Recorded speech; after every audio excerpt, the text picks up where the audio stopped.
Top political analyst from India mister Shekhar Iyer அவர்கள். Sir வணக்கம், எப்படி இருக்கீங்க? வணக்கம் டாக்டர் கணேஷ். வணக்கம் சார். இன்னைக்கு இந்த எபிசோடு வந்து தமிழ்நாடுக்கு டெடிகேட் பண்ணலாம் அப்படின்ற மாதிரி நிறைய கொஸ்டின்ஸ் இருக்கு சார். ஏன்னா லாஸ்ட் எபிசோடு வந்து all talked about north India. இன்னைக்கு வந்து தமிழ்நாடு பத்தி or maybe little bit of south India பத்தியும் அப்படியே பேசிக்கலாம் அப்படின்னு. முதல் கட்டமா சவுத் இந்தியாவோட பிஜேபியோட சான்சஸ் நீங்க எப்படி சார் பாக்குறீங்க? அதாவது நம்ம இந்த ஆர்டர் ஆஃப் எவ்வளவு சீட்டுக்கு, அதாவது ஃப்ரம் இந்த இதுல போனா வச்சுக்கோங்க, descending order to ascending order. அதாவது எங்க அதிகமா சீட்டு ஜெயிப்பாங்கன்னு அதுல பாத்தீங்கன்னா அதுல அவங்களுக்கு குட் ப்ராஸ்பெக்ட்ஸ் ஆர் கர்நாடகா, அதுக்கு பிறகு வருவது தெலுங்கானா, அதுக்கு பிறகு வருவது ஆந்திர பிரதேஷ், அதுக்கு பிறகு வருவது தமிழ்நாடு ஆர் கேரளா. அதாவது தமிழ்நாடு கேரளாவும் பெரிய சேலஞ்சு தான் அது, அதுல எந்த விதமான சந்தேகம் இல்லை. முயற்சிகளை பொறுத்து மட்டும் பாத்தீங்கன்னா அவங்க எல்லா இடத்துலயும் அதே முயற்சி தான் பண்ணுவாங்க.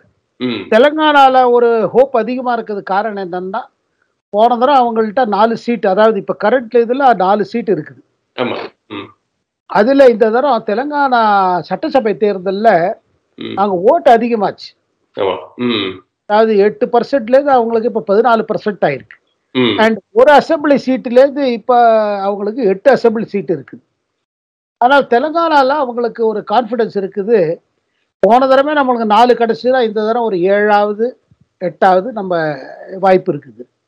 இப்போ இதுக்கு of course Telangana second, first is Karnataka. கர்நாடகால பாத்தீங்கன்னா அவங்களுக்கு வந்து 28 தொகுதியில 2019ல 28 தொகுதியில அங்க பாத்தீங்கன்னா அவங்களுக்கு 26 இவங்களோட தான் இருந்தது. இவங்க சப்போர்ட்டட் இண்டிபெண்டன்ஸும் 27 வச்சுப்போம். பாத்தீங்கன்னா ஜனதாதளோட செக்குலரோட பிஜேபிக்கு ஒரு அலையன்ஸ் இருக்குது. 4 5 சீட்டோ ஜனதாதள் செக்குலர் இருக்க போறாங்க. அதாவது பாத்தீங்கன்னா ஒரு காஸ்ட் காம்பினேஷன் வைஸ் பாத்தீங்கன்னா பிஜேபிக்கு பெரும்பாலும் ஒரு லிங்காயத் சப்போர்ட், ஜேடிஎஸ்க்கு பெரும்பாலும் ஒரு ஒக்கலிகா சப்போர்ட். இதை தவிர்த்து schedule cost, schedule try, backward இதெல்லாம் காம்பினேஷன்லாம் பாத்தீங்கன்னா இது காஸ்ட் வைஸ் ஒரு காம்பினேஷன். ஜனதாதள் செக்குலரோட இவங்க போட்டியிடுறதுனால இந்த தரம் அவங்களுக்கு என்ன இது இருக்கும்னா மேக்சிமைஸ் கர்நாடகா. அதே நேரத்தில் காங்கிரஸ் தரப்புலையும் பாத்தீங்கன்னா போட்டி தகடாவா இருக்கும். ஏன்னா காங்கிரஸ் வந்து இந்த தரம் சட்டசபையில 135 தொகுதியில வெற்றி பெற்றிருக்காங்க.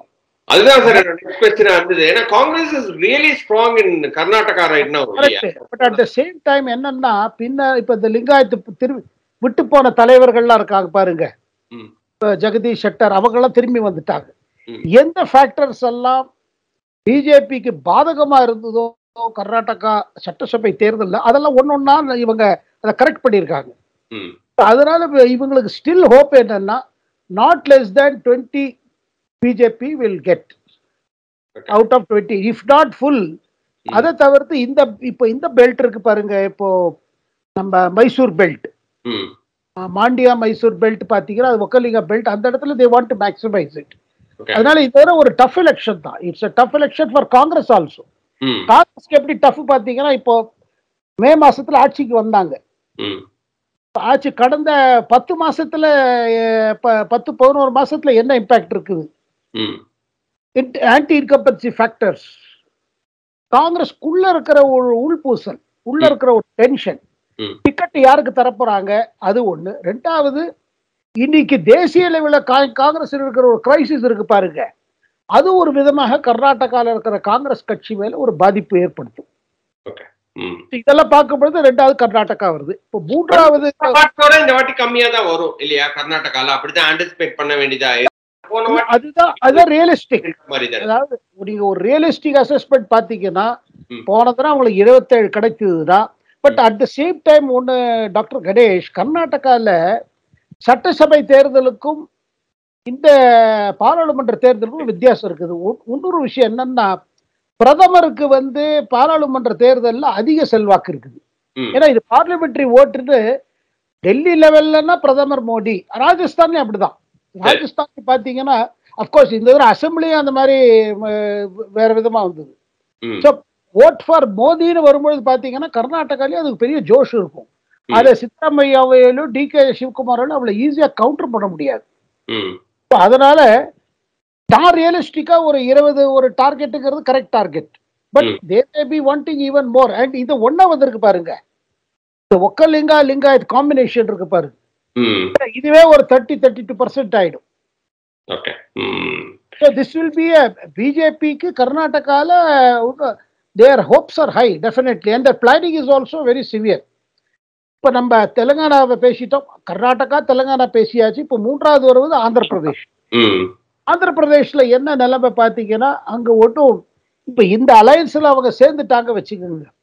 டிடிபி ஜனசேனா, பவன் கல்யாணோட ஜனசேனா அலையன்ஸ்ல பிஜேபி சேர்ந்துருச்சுன்னா அப்ப ஒரு சூழ்நிலை எப்படி வந்துட்டு இருக்கு பாருங்க. இப்ப நம்ம இவர் இருக்காரு பாருங்க, ஜெகன்மோகன் ரெட்டி முதல்வர், அவருக்கு எதிர்ப்பாக இப்ப காங்கிரஸ்குள்ளேந்து ஒரு அவங்க தங்கச்சியே போட்டிருக்காங்க, ஷர்மிளாவை போட்டிருக்காங்க. இப்ப ஷர்மிளா தான் காங்கிரஸ் ஃபேஸ். இப்ப ஒரு ஜெகன்மோகனுக்கு அவர் பாருங்க இடைத்தேர்தல்லாம் ஜெயிச்சுட்டு வந்திருக்காரு, அவர் கட்சி ஜெயிச்சுட்டு வந்திருக்காரு, ஒன்னும் பிரச்சனை இல்லை. பட் இருந்தும் இப்ப வந்து ஆன்டி இன்கம்பன்சி வர ஆரம்பிச்சிருச்சு. அது யார் மேல இருக்குது? அமைச்சர்கள் மீது இருக்குது, எம்எல்ஏ மேல இருக்குது. என்ன ஆகும்னா, இவங்களை போட்ட பிறகு, ஷர்மிளா போட்ட பிறகு அங்க டிக்கெட் கிடைக்காதவங்க, அங்க இதவங்களும் அவங்களாம் காங்கிரஸுக்கு வந்துருவாங்க. ஏன்னா இது காங்கிரஸ்ல இருந்து ஏற்பட்ட கட்சி தானே. ஷர்மிளா காங்கிரஸுக்கு ஒண்ணு பெரிய கிடைக்காட்டி கூட இட் வில் டேமேஜ் ஜெகன்மோகன். அதுல ரெண்டாவது விஷயம் என்னங்கன்னா, டாக்டர் கணேஷ் எல்லாரும் ஒரு அனலைஸ் பண்ணும்போது சொல்றாங்க, சிறுபான்மையர் ஓட்டு இருக்கு பாருங்க, minorities vote, which is it's an important factor in Andhra Pradesh election. அது பெரும்பாலும் என்ன ஆகும்னா, அது வந்து ஸ்பிளிட் ஆயிடும். சில ஜெகனுக்கு போகும், சிலது ஷர்மிளாக்கு போகும். அப்படி ஸ்பிளிட் ஆச்சு வச்சுக்கோங்க. அதுல என்ன ஆகும்னா, உங்களுக்கு இந்த காம்பினேஷன் இருக்கு பாருங்க, பிஜேபி டிடிபி, என்ன எதிர்பார்க்கறாங்க? பிஜேபி ஒரு 8 சீட்டாவது கேட்கறாங்க, 6-7 சீட்டு கேட்கறாங்க இந்த அலையன்ஸ்ல. அது மாதிரி கிடைச்சுன்னா அந்த இடத்துல they are hopeful of at least 5-6 நம்ம வின் பண்ணணும்னு அவங்களுக்கு ஒரு டார்கெட் இருக்குது. இப்ப let us come to Kerala. கேரளால பாத்தீங்கன்னா அங்க ஒரு பிரச்சனை என்னன்னா, 2 குரூப் இருக்குது. மெயின் பார்ட்டிஸ் ஆர் லெஃப்ட், இடதுசாரி கட்சிகளோட LDF, அதுக்கு எதிர்த்து காங்கிரஸ் தலைமையில் நடக்கிறது UDF. LDF UDF போன தடவை UDFக்கு அமோக விக்டரி கேரளால. 20 பாராளுமன்ற தொகுதியும் முழுசா எடுத்துட்டாங்க காங்கிரஸ் அண்ட் இட்ஸ் அலைஸ். அதுல பாருங்க பினராயி விஜயனுக்கு ஒரு பெரிய பின்னடைப்பு. அதனால இந்த தரம் left front will work very hard to win those seats. BJP என்ன பண்றாங்க, they are looking at 4-5 seats. எந்த இடத்துல இங்க பாருங்க, அங்க டெமோகிராஃபி எப்படி இருக்குது பாத்தீங்கன்னா, if Hindus and Muslim, Christians and Muslims together they will almost make voters wise பாத்தீங்கன்னா அது ஒரு 45-47% போயிடும். மோர் தென் 40% போயிடும். அதுல BJP has been working on Christian community. பல கிறிஸ்துவ தலைவர்கள்லாம் டெல்லியில போய் சந்திச்சிருக்காங்க.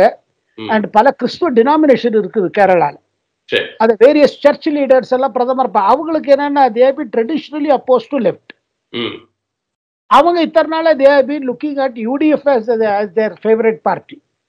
பட் UDF ஓட வீக்னஸஸ், பினராயி வந்து பாருங்க லோக்சபால அவருக்கு பின்னடைவு ஏற்பட்ட பிறகு 2021 சட்டசபையில அவர் நல்லா திருப்பி வந்துட்டார். he broke that record. ஏன்னா கேரளா பார்ட்டி ரிப்பீட் ஆகுதுப்பாங்க, அவர் அதை உடைச்சிட்டார். அந்த ஜிங்ஸ் உடைச்சிட்டு மார்க்சிஸ்ட் கட்சி, மார்க்சிஸ்ட் தலைமையில LDF திருப்பி வந்துட்டாங்க. அங்க என்ன நீங்க பாக்குறீங்கன்னா, கேரளால வந்து BJP is looking at those seats where the Christian factor will play a big factor. அதுல பாத்தீங்கன்னா திருச்சூர்ல உங்களுக்கு அதே மாதிரி they are also looking at Kozhikode, they are looking at Ernakulam, they are looking at Thiruvananthapuram. இந்த மாதிரி ஏரியாஸ் பாக்குறாங்க எங்க வந்து Christian factor is also important. அப்போ ஒரு சான்ஸ் இருக்குது இந்த டைம் வந்து நிச்சயமா கேரளால காலை பதிச்சிடுவாங்க பிஜேபி அப்படின்ற மாதிரி தான். அந்த ஏன்னா அந்த மாதிரி தான் அவங்க வேலை பண்றாங்க. மோடிக்கு நல்ல வரவேற்பு இருக்குது. அண்ட் கேரளால இந்த ஒரு ஆல்டர்னேட்டிவ் வேக்யூ வந்துட்டு இருக்கு பாருங்க. ஏன்னா காங்கிரஸ் ஒரு இடத்துல கம்மி ஆயிட்டு வருது. அண்ட் பினராயிக்கு என்னன்னா கட்சிக்குள்ள அவருக்கு பிரச்சனை இருக்குது. பினராயி மேல இருக்க குற்றச்சாட்டுகள், அவர் குடும்பத்தினர் மேல குற்றச்சாட்டுகள், அதை வைத்துக்கொண்டு மார்க்சிஸ்ட் கட்சியில அவரோட தலைமை மேல இருக்கிற ஒரு அதிருப்தி, இதுல அப்புறம் அவர் கம்ப்ளீட்டா அவங்க ஒரு டைனஸ்டிக் பாலிடிக்ஸ் வந்துருச்சு, வாரிசு அரசியல். Is depending on is son in law. And அவர் சன் இன் லா ஒரு மந்திரி வேற. அவர் கம்யூனிஸ்ட் கட்சியில வாரிசு அரசியல்ல நீங்க பாருங்க எப்படி இருக்குது. அங்க அவர் எல்லாமே அவர் மாப்பிள்ள தான். இதுல அவரோட மகள் இருக்காரு பாருங்க, வீணா, அவள் மேல பல குற்றச்சாட்டுகள் இருந்துகிட்டே இருக்கு, இன்வெஸ்டிகேஷன் ஆயிட்டு இருக்கு. ஒரு பக்கம் கரப்ஷன் சார்ஜஸ் இருக்குது கட்சிக்குள்ள. பினராயி யாரும் பேச மாட்டேங்கிறாங்க, ஆனா உள்ளுக்குள்ள there is lot of tension. இதெல்லாம் எப்படி பிளே அவுட் ஆகும், யாரு மெம்பரா தேர்ந்தெடுப்பாங்க, இதுல அவர் நிறைய மேக்சிமைஸ் பண்ண பாக்குறாரு. ஏன்னா இந்த தடவை திருப்பி சிபிஎம்க்கு நல்லா வரல வச்சுக்க, அவரோட தலைமைக்கு பிரச்சனை வந்துடும். அது ஒரு interesting. Now let us come to Tamil Nadu, which is our focus area. Tamil Nadu பொறுத்து மட்டும் பாத்தீங்கன்னா இட்ஸ் a tough fight. இப்போதைக்கு ஒன்னும் அலையன்ஸ் பத்தி எல்லாம் ஒன்றும் தெரியல. அடுத்த 2 மாசம் எப்படி போகுதுன்னு பார்க்கணும். இப்ப இருக்கிற தமிழ்நாடு நிலைமையில பாத்தீங்கன்னா எந்த 2 சைடும் யாரும் இன்னும் சீட்ஸ் எல்லாம் அனௌன்ஸ் பண்ணல. இட ஒதுக்கீடு அக்ரிமெண்ட்லாம் ஆன மாதிரி தெரியல. பேச்சுவார்த்தைகள் நடந்துட்டு இருக்கு. இதுல பிஜேபி பொறுத்து மட்டும் தனியாக என்ன பண்ண முடியுமோ பாக்குறாங்க அவங்க. For them it is even if they one seat is a very big thing. Even very சீட்டில் தனியாக நின்று ஒரு சீட்டு கிடைச்சா கூட it's very big thing. But என்ன கேட்டீங்கன்னா foundation they have laid. Okay, தமிழ்நாட்டுல நல்ல ஒரு ஃபவுண்டேஷன் போட்டாச்சு அப்படின்ற ஃபவுண்டேஷன் போட்டாங்க. பட் அந்த ஃபவுண்டேஷன் உடனே ரிசல்ட் கொடுக்குமான்னு தெரியாது. பட் வரப்போற இயர்ஸ் பாத்தீங்கன்னா Tamil Nadu will remain the focus of BJP and prime minister Modi. அந்த பிஜேபியோட நேஷனல் கன்வென்ஷன் இப்ப டெல்லியில ஞாயிறு முடிஞ்சது பாருங்க, அதுல கூட அவர் தமிழ்நாட்டை பத்தி பேசினார். என்ன சொன்னாரு, தமிழ்நாட்டுக்கு நான் போயிருந்தேன், ராமர் கோவில் ஒட்டி ஸ்ரீரங்கம் போயிருந்தேன், நான் இதுக்கு ராமேஸ்வரம் போயிட்டு வந்தேன், மக்களோட எவ்வளவு தூரம் தமிழ்நாடு போனாலும் நான் மக்களோட ரெஸ்பான்ஸை பாக்குறேன். அந்த ரெஸ்பான்ஸை பொலிட்டிக்கல் பண்டிட்ஸ் எல்லாம் புரிஞ்சுக்க முடியாது. அவங்க நமக்கு ஒண்ணு இல்லைன்னு தான் சொல்லுவாங்க, நம்மள ஒண்ணுமே இல்லைன்னு தான் சொல்லுவாங்க. ஆனா மக்கள் மத்தியில நான் ஒரு இதை பாக்குறேன், I can see a change. இது என்னோட சொந்த இது சொல்றேன். பொலிட்டிக்கல் பண்டிட்ஸ் என்ன கால்குலேஷன் போட்டுக்கலாம், ஆனா தனி ஒரு இமோஷனலா வேற மாதிரி இருக்குது இது அப்படின்னு அவர் ஒரு கான்பிடென்ட்டா இந்த பிஜேபியோட பெரிய மீட்டிங் பாருங்க அதுல சொல்லியிருக்காரு. அவர் சொல்வது என்ன என்றால், நீங்க பாருங்க ஓட்டர் கிட்ட போங்க, நம்ம ஓட்டரா நம்ம ஜாதி இடம் ஒண்ணு பார்க்காது, எல்லா ஓட்டர்கிட்ட போய் சொல்லுங்க என்ன செய்திருக்கோம், என்ன செஞ்சு கொண்டிருக்கிறோம், என்ன லாபங்கள் ஏற்பட்டிருக்கு, நாடு எந்த திசையில போய் கொண்டிருக்கிறது, இதெல்லாம் எடுத்து சொல்லுங்க. கேரளாலேயே அதே அட்வைஸ் தான், நீங்க ஃபோக்கஸ் ஆன் பூத். அதுல அவர் குறிப்பிட்ட சொல்றது என்னன்னா, you concentrate on first time voters. First time voters போய் நீங்க இது பண்ணுங்க. Young voters, people who are young, who are 18 வயசு ஆகி என்ரோல் ஆயிருப்பாங்க பாருங்க. ஏன்னா their mind is more fresh. அவங்கள்ட்ட போய் அவர் எதாவது சொல்றாரு வேர்டுன்னா, you carry even some pictorial evidence of change. அதாவது சில போட்டோ புகைப்படம் இதெல்லாம் எடுத்துட்டு போய் காமிங்க. 2014 முன்னாடி சில விஷயங்கள்லாம் எப்படி இருந்தது, 14 பிறகு என்ன இருக்கு, and you use latest technology, digital technology, app எல்லாம் எடுத்துட்டு போங்க, இன்வால்வ் தெம். அவர் இன்ஃபேக்ட் சொல்றது என்னன்னா, ஒரு பூத்துல நீங்க 370 voters you bring additional. Okay, 370 target, 370 பூத்துல கொண்டு வாங்க. அது நாடு முழுக்கும் அதே அட்வைஸ், ஒரு பூத்ல. அண்ட் நம்ம பூத் எக்கச்சக்க பூத் இருக்குது. அதுல அவரோட ஃபார்முலா என்னன்னா, யூ ட்ரை ஃபார் இட். நினைக்காதீங்க தமிழ்நாடு பொறுத்து மட்டும் நம்ம எங்கேயும் இல்லை அப்படி எல்லாம் கிடையாது, நத்திங். அத பொலிட்டிக்கல் பண்டிட்ஸ் அவங்க பேசிட்டே இருக்காங்க. அவர் ஆகுனா பொலிட்டிக்கல் பண்டிட் பாரு. அதாவது இந்த விமர்சகர்கள் இருக்கா பாருங்க, பொலிட்டிக்கல் அனலைஸ் பண்றாங்க டெலிவிஷன். இப்ப நாம சாதா செய்து கொண்டு இருக்கிறோம். நம்மளோட இது பர்செப்ஷனோட கிரவுண்ட் பர்செப்ஷன் வேறன்னு அவர் பிரதமர் சொல்றாரு. கேரளாவா இருக்கட்டும், தமிழ்நாடா இருக்கட்டும்.